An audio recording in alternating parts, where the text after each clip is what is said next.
जय हिंद साथियों, स्वागत है आप सभी का आपके अपने YouTube चैनल एके कैंपस पे। तो दोस्तों, जैसा कि आप सबको पता है कि बिहार पुलिस कांस्टेबल 2023 का एग्ज़ाम डेट बहुत ही नज़दीक आ चुका है। तो दोस्तों, इस समय आपको ज़्यादा से ज़्यादा पढ़ने की ज़रूरत नहीं है, बल्कि आपको ज़्यादा से ज़्यादा रिवीजन करने की ज़रूरत है। तो दोस्तों, आपको इस समय सबसे ज़्यादा रिवीजन की ज़रूरत है। तो दोस्तों, आपको इस चैनल के माध्यम से आपको किरण प्रकाशन का जितना भी प्रैक्टिस सेट है, उन सभी क्वेश्चनों का एकदम बहुत ही ज़बरदस्त तरीके से रिवीजन करेंगे। तो दोस्तों, अगर आपको रिवीजन करना है तो इस चैनल के माध्यम से आप रिवीजन कर सकते हैं। और किरण पब्लिकेशन का जितना भी प्रैक्टिस सेट दिया है दोस्तों, और जीके और जीएस का प्रैक्टिस सेट हम इस चैनल पे करने वाले हैं। तो क्या करने वाले हैं दोस्तों इस चैनल पे? तो इस चैनल पे आपको तो दोस्तों, अगर आप किरण प्रकाशन का प्रैक्टिस सेट का रिवीजन करना चाहते हैं तो बहुत ही ज़बरदस्त तरीके से इस चैनल पे आपको रिवीजन करवाया जाएगा। और हर एक क्वेश्चन का हर एक क्वेश्चन के जीके और जीएस का रिवीजन आपको करवाया जाएगा बहुत ही ज़बरदस्त तरीके से। तो दोस्तों, चैनल पर बने रहिएगा। दोस्तों, अगर वीडियो अच्छी लगे तो चैनल को सब्सक्राइब और कमेंट ज़रूर कीजिएगा। तो चलिए दोस्तों, देखते हैं जीके जीएस का 21 नंबर क्वेश्चन सामाजिक विज्ञान का।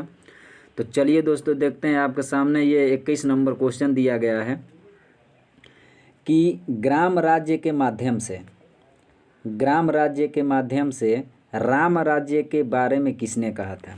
तो दोस्तों, आपको बताना है कि ग्राम राज्य के माध्यम से राम राज्य के बारे में किसने कहा था। तो दोस्तों, मैं आपको बता देना चाहता हूँ कि महात्मा गांधी ने कहा था कि जब तक ग्राम राज्य की स्थापना नहीं की जाएगी तब तक राम राज्य संभव नहीं होगा। तो दोस्तों, इस तरह आपका राइट आंसर क्या हो जाएगा कि ग्राम राज्य के माध्यम से राम राज्य के बारे में किसने कहा था? तो किसने कहा था दोस्तों? आपका राइट आंसर क्या हो जाएगा? महात्मा गांधी ने कहा था। इसको याद रखिएगा। तो क्यों कहा था? उन्होंने ग्रामीण को उत्थान के लिए यह बात कही थी। चलिए दोस्तों, देखते हैं अगला नंबर क्वेश्चन। दोस्तों, आपका अगला नंबर क्वेश्चन है संविधान के अंतर्गत भारतीय लोकतंत्र के आदर्शों को हम कहाँ देख सकते हैं? यानी कि दोस्तों, संविधान के अंतर्गत भारतीय लोकतंत्र के आदर्शों को हम कहाँ देख सकते हैं? तो दोस्तों, हम भारतीय संविधान के अंतर्गत भारतीय लोकतंत्र के आदर्शों को हम कहाँ देख सकते हैं? तो दोस्तों, इसको हम प्रस्तावना में देख सकते हैं। चलिए दोस्तों, देखते हैं अगला नंबर क्वेश्चन। तो दोस्तों, अगला नंबर क्वेश्चन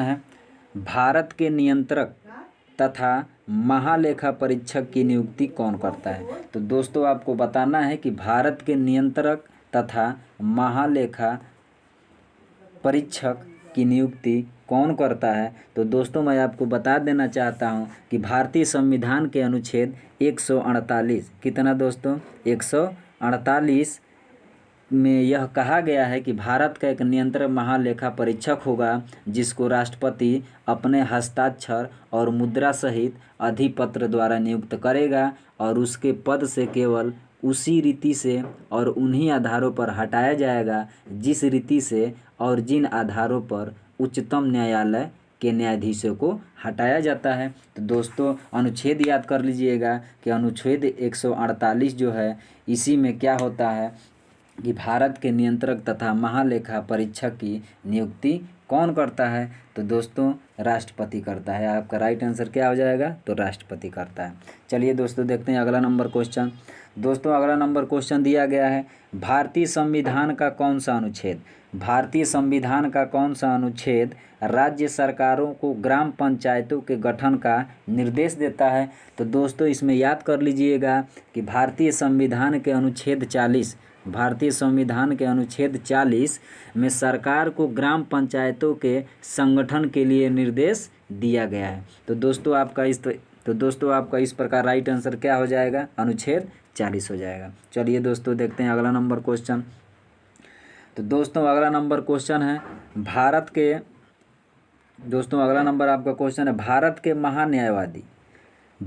के महान्यायवादी को कहाँ पर सुनवाई करने का अधिकार है।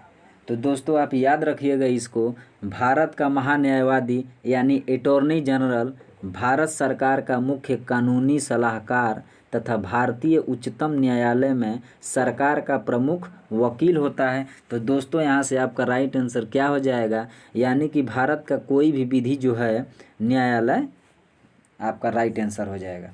चलिए दोस्तों देखते हैं अगला नंबर क्वेश्चन। दोस्तों आपका अगला नंबर क्वेश्चन है पॉलिटिक्स। दोस्तों आपका ये पॉलिटिक्स से क्वेश्चन आ गया है कि पॉलिटिक्स यानी राजनीति शब्द का सबसे पहले किसके द्वारा प्रयोग किया गया था। तो दोस्तों आपको बताना है कि राजनीति शब्द का प्रयोग जो है सबसे पहले कौन किया था। तो दोस्तों आप याद रखिएगा कि पॉलिटिक्स शब्द का प्रयोग यानी राजनीति शब्द का प्रयोग किसके द्वारा किया गया था, तो अरस्तु के द्वारा किया गया था। किसके द्वारा किया गया था दोस्तों, अरस्तु के द्वारा किया गया था। तो दोस्तों साथ ही साथ और भी याद कर लीजिएगा कि अरस्तु की पॉलिटिक्स नामक पुस्तक में शीर्ष के व्युत्पत्ति ग्रीक भाषा के शब्द पॉलिटिका से लिए हुए, जिसका अर्थ क्या होता है। तो दोस्तों पॉलिटिक्स का अर्थ याद कर लीजिएगा, शहरों का मामला होता है। क्या होता है दोस्तों, शहरों का मामला होता है, ये भी याद कर लीजिएगा दोस्तों। चलिए दोस्तों देखते हैं अगला नंबर क्वेश्चन। दोस्तों अगला नंबर क्वेश्चन है, नीचे दिए गए दिल्ली के सुल्तानों के वंशों को कालानुक्रम में व्यवस्थित कीजिए। यानी कि किस काल में कौन आया था और कौन वंश पहले आया था, कौन वंश बाद में आया था, यही आपको बताना है दोस्तों।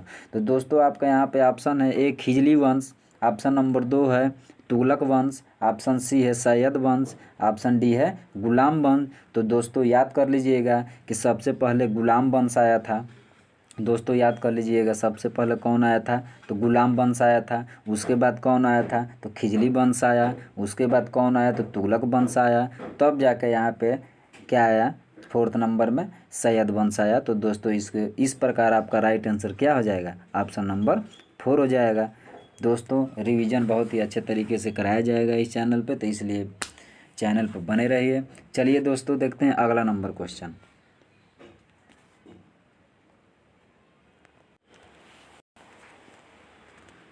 तो चलिए दोस्तों देखते हैं अगला नंबर क्वेश्चन। अगला नंबर क्वेश्चन है दोस्तों नेक्स्ट नंबर, भारत में डच का सबसे प्रारंभिक उपनिवेश कहाँ था। तो दोस्तों आपको बताना है कि भारत में डच का सबसे प्रारंभिक उपनिवेश कहाँ था। तो दोस्तों मैं आपको बता देना चाहता हूँ कि भारतीय उपमहाद्वीप पर डच उपस्थिति 1605 ईस्वी से 1825 ईस्वी तक रही। लेकिन डच ईस्ट इंडिया कंपनी के व्यापारियों ने खुद को सबसे पहले कोरोमंडल तट पर स्थापित किया था, जहां पुलकित उनका प्रारंभिक उपनिवेश बना। तो दोस्तों इस प्रकार यहाँ से आपका राइट आंसर क्या हो जाएगा, तो दोस्तों इस प्रकार यहाँ से आपका राइट आंसर क्या हो जाएगा, पुलकित हो जाएगा। चलिए दोस्तों देखते हैं नेक्स्ट नंबर क्वेश्चन। दोस्तों अगला नंबर क्वेश्चन है, ब्रिटिश शासन के दौरान तत्कालीन मद्रास प्रेसिडेंसी में रैयतवारी प्रणाली की शुरुआत करने वाला कौन था। तो दोस्तों आपको यहाँ पे बताना है कि ब्रिटिश शासन के दौरान तत्कालीन मद्रास प्रेसिडेंसी में रैयतवारी प्रणाली की शुरुआत करने वाला कौन था। तो दोस्तों इसको याद कर लीजिएगा कौन था। तो दोस्तों यहाँ पे थॉमस मुनरो था। तो दोस्तों एक बात यहाँ पे और याद कर लीजिएगा कि थॉमस मुनरो को मद्रास में रैयतवारी प्रथा का जनक माना जाता है। किसको माना जाता है, तो थॉमस मुनरो को, किसका, तो रैयतवारी प्रथा का जनक माना जाता है। चलिए दोस्तों देखते हैं अगला नंबर क्वेश्चन। तो दोस्तों अगला नंबर आपका क्वेश्चन है, निम्नलिखित में से कौन सा व्यक्ति इटली के एकीकरण से संबंधित नहीं था। तो दोस्तों कौन सा व्यक्ति इटली के एकीकरण से संबंधित नहीं था, तो आपका राइट आंसर हो जाएगा मुसोलिनी। कौन सा दोस्तों, तो मुसोलिनी था। तो दोस्तों इसके बारे में मैं आपको बता देना चाहता हूँ कि बेनिटो मुसोलिनी इटली के एक राजनेता थे जिसने राष्ट्रीय फैसिस्ट पार्टी का नेतृत्व किया। वह फांसीवाद के दर्शन की नींव रखने वालों में से प्रमुख व्यक्ति थे। उन्होंने दूसरे विश्व युद्ध में एक्सिस समूह में मिलकर युद्ध किया और हिटलर के निकटतम राजनीतिज्ञ थे। हिटलर के क्या थे, तो निकटतम राजनीतिज्ञ थे। चलिए दोस्तों देखते हैं अगला नंबर क्वेश्चन। तो दोस्तों यहाँ पे अगला नंबर क्वेश्चन है, शून्य की खोज किसके द्वारा की गई थी। दोस्तों यहाँ पे बताना है आपको शून्य की खोज किसके द्वारा की गई थी। तो शून्य के द्वारा, ये तो सब कोई जानता है। तो दोस्तों यहाँ पे शून्य की खोज किसके द्वारा की गई थी, तो आर्यभट्ट के द्वारा किया गया था। दोस्तों इसको याद रखिएगा, बहुत ही मोस्ट इम्पोर्टेंट क्वेश्चन है। किसके द्वारा किया गया, तो आर्यभट्ट के द्वारा किया गया था। तो दोस्तों यहाँ पे और बात याद कर लीजिएगा कि विश्व के सबसे महान गणितज्ञ और खगोल शास्त्री भी थे आर्यभट्ट। तो आर्यभट्ट कौन थे साथियों, तो महान गणितज्ञ भी थे और खगोल शास्त्री भी थे। इसलिए इन्होंने ही सबसे पहले शून्य का आविष्कार किया था, यानी इन्हीं को श्रेय जाता है शून्य के आविष्कार का। चलिए दोस्तों देखते हैं अगला नंबर क्वेश्चन। दोस्तों आपका अगला नंबर क्वेश्चन है, ज्वालामुखी के कप आकार के मुख को क्या कहते हैं। तो दोस्तों यहाँ पे ज्वालामुखी के कप प्रकार के मुख को क्या कहते हैं। तो दोस्तों यहाँ पे याद कर लीजिएगा, क्या कहते हैं, तो क्रेटर कहते हैं। यानी कि ज्वालामुखी के कप आकार के मुख को क्या कहते हैं, तो क्रेटर कहते हैं। दोस्तों यहाँ पे साथ ही ये भी याद कर लीजिएगा कि ज्वालामुखी क्रेटर जमीन में एक गोल आकार का क्या होता है, तो गड्ढा होता है, जो किसी ज्वालामुखी के फटने से बन जाता है।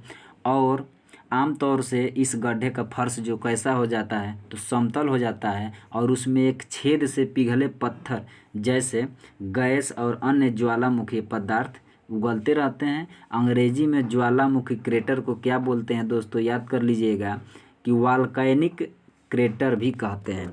तो दोस्तों इसको याद कर लीजिएगा, ज्वालामुखी क्रेटर को क्या कहते हैं अंग्रेजी में, तो वॉल्केनिक क्रेटर भी कहते हैं। चलिए दोस्तों देखते हैं अगला नंबर क्वेश्चन। दोस्तों अगला नंबर आपका क्वेश्चन है, दक्षिण अमेरिका। चलिए दोस्तों देखते हैं यहाँ पे अगला नंबर क्वेश्चन, दक्षिण अमेरिका के शीतोष्ण घास स्थलों को क्या कहते हैं। तो दोस्तों यहाँ पे याद कर लीजिएगा, दक्षिण अमेरिका के शीतोष्ण घास स्थलों को क्या कहते हैं। तो दोस्तों यहाँ पे याद कर लीजिएगा कि पम्पास कहते हैं। क्या कहते हैं दोस्तों, तो पम्पास कहते हैं। तो दोस्तों यहाँ पे याद कर लीजिएगा, पम्पास जो है दक्षिण अमेरिका की उपजाऊ निचली भूमि होती है, जिसका विस्तार अर्जेंटीना के प्रांतों ब्यूनस आयर्स या लंपा सांता के और कोरोडोबा, उरुग्वे के अधिकांश और ब्राज़ील के दक्षिणी भाग तक होता है। चलिए दोस्तों देखते हैं अगला नंबर क्वेश्चन। तो दोस्तों यहाँ पे अगला नंबर क्वेश्चन आपका है, निम्नलिखित में से कौन सा दिवस ऐसा है जो हर वर्ष किसी निश्चित तिथि पर नहीं मनाया जाता। तो दोस्तों यहाँ पे आपको बताना है कि वह कौन सा ऐसा दिवस है जो अपन निश्चित तिथि पर नहीं मनाया जाता है, कभी भी मना लिया जाता है। तो दोस्तों आपका यहाँ पर राइट आंसर हो जाएगा विश्व पर्यावास यानी हैबिटेट दिवस। तो दोस्तों यहाँ पे विश्व पर्यावास हैबिटेट दिवस जो होता है, इसका डेट जो है निश्चित नहीं होता है। तो दोस्तों इसको याद कर लीजिएगा, इसका डेट जो है निश्चित नहीं होता है, यानी कि इसको जो है, और यह जो है प्रत्येक अक्टूबर के पहले सोमवार को विश्व पर्यावरण दिवस मनाया जाता है। तो दोस्तों विश्व पर्यावरण दिवस कब मनाया जाता है, तो सोमवार को अक्टूबर के महीने में पहले सोमवार के विश्व पर्यावरण दिवस मनाया जाता है। इसकी कोई नियत तिथि नहीं होती है। या दोस्तों साथ ही ये भी याद कर लीजिएगा कि विश्व पर्यावरण दिवस जो है 5 जून को मनाया जाता है। विश्व पर्यावरण दिवस जो है कितने जून को मनाया जाता है दोस्तों, 5 जून को मनाया जाता है। दोस्तों साथ ही ये भी याद कर लीजिएगा कि अंतर्राष्ट्रीय महिला दिवस जो है 8 मार्च को मनाया जाता है। कहाँ मनाया जाता है, कब मनाया जाता है दोस्तों, अंतर्राष्ट्रीय महिला दिवस जो है 8 मार्च को मनाया जाता है। और अंतर्राष्ट्रीय मैत्री दिवस जो है दोस्तों याद कर लीजिएगा कि 30 जुलाई को मनाया जाता है। अंतर्राष्ट्रीय मैत्री दिवस जो है 30 जुलाई को मनाया जाता है। यानी कि विश्व पर्यावरण दिवस 5 जून को, अंतर्राष्ट्रीय महिला दिवस 8 मार्च को और अंतर्राष्ट्रीय मैत्री दिवस जो है 30 जुलाई को मनाया जाता है। इस प्रकार दोस्तों यहाँ पे ऐसा तो चलिए दोस्तों देखते हैं अगला नंबर क्वेश्चन। तो दोस्तों देखते हैं अगला नंबर क्वेश्चन। दोस्तों अगला नंबर क्वेश्चन दिया गया है, निम्नलिखित में से कौन सी उपन्यास भारत के स्वतंत्रता सेनानियों के लिए प्रेरणा का स्रोत बनी थी। दोस्तों आपको यहाँ पे बता देना है कि भारत के स्वतंत्रता सेनानियों के लिए प्रेरणा का स्रोत कौन सा उपन्यास बना था। तो दोस्तों यहाँ पे आपका राइट आंसर हो जाएगा आनंद मठ। क्या हो जाएगा दोस्तों? आनंद मठ। दोस्तों यहाँ पे आनंद मठ जो है बांग्ला भाषा का एक उपन्यास है, इसको याद कर लीजिएगा। और आनंद मठ जिसकी रचना कौन किया था? तो बंकिम चंद्र चट्टोपाध्याय ने किया था। दोस्तों इसको भी याद कर लीजिएगा। दोस्तों इसी में और याद कर लीजिएगा, इसी में 1773 ईस्वी में सन्यासी विद्रोह का वर्णन किया गया है। तो दोस्तों ये भी याद कर लीजिएगा कि सन्यासी विद्रोह का वर्णन किस उपन्यास में किया गया है। तो दोस्तों आपका आनंद मठ हो जाएगा। और इसके रचना कौन किया है? तो बंकिम चंद्र चट्टोपाध्याय ने किया था। चलिए दोस्तों देखते हैं अगला नंबर क्वेश्चन। दोस्तों अगला नंबर क्वेश्चन है, स्वराज्य पार्टी के संस्थापक कौन थे। तो दोस्तों यहाँ पे बताना है आपको स्वराज पार्टी के संस्थापक कौन थे। तो दोस्तों यहाँ पे आपका राइट आंसर हो जाएगा देशबंधु CR दास थे। यानी कि दोस्तों इसके साथ याद कर लीजिएगा, 9 जनवरी 1923 को मोतीलाल नेहरू और चित्तरंजन दास द्वारा स्वराज पार्टी की स्थापना की गई थी।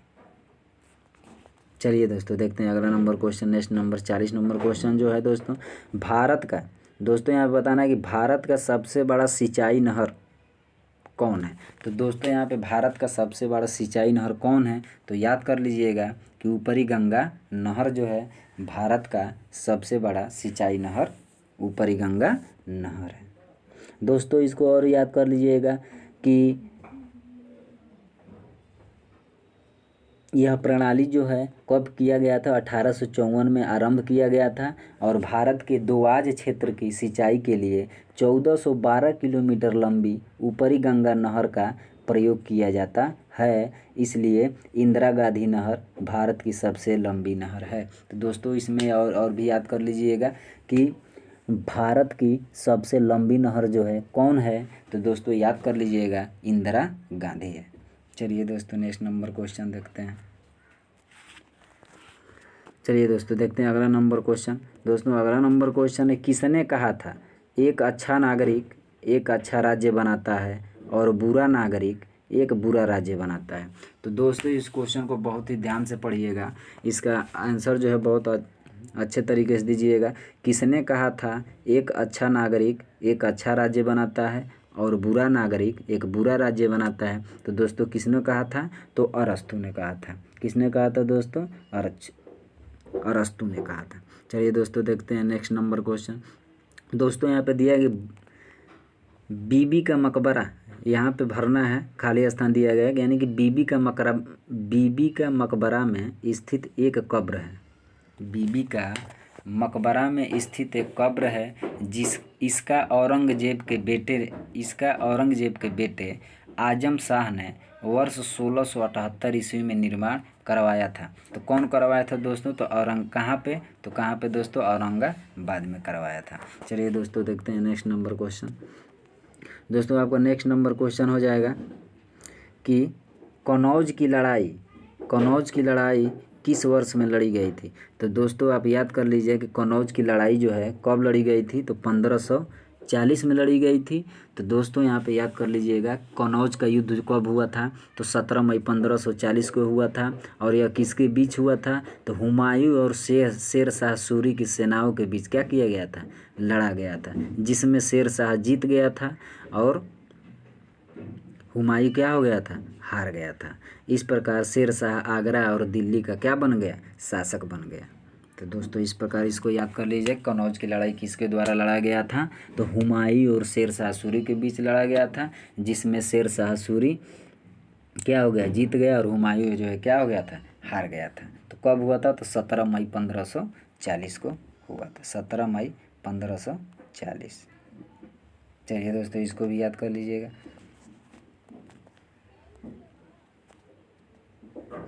चलिए दोस्तों देखते हैं अगला नंबर क्वेश्चन।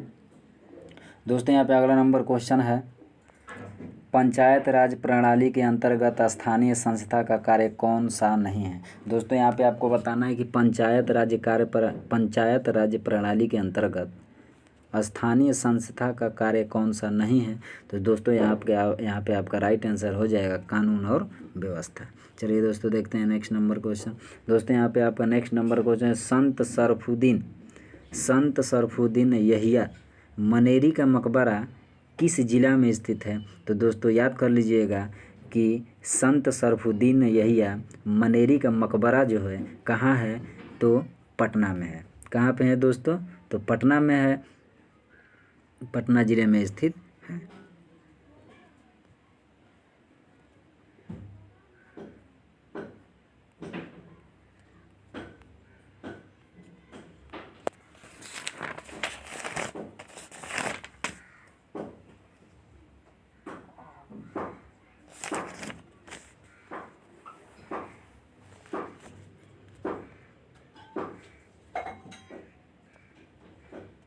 तो चलिए दोस्तों मिलते हैं फिर से नेक्स्ट वीडियो में।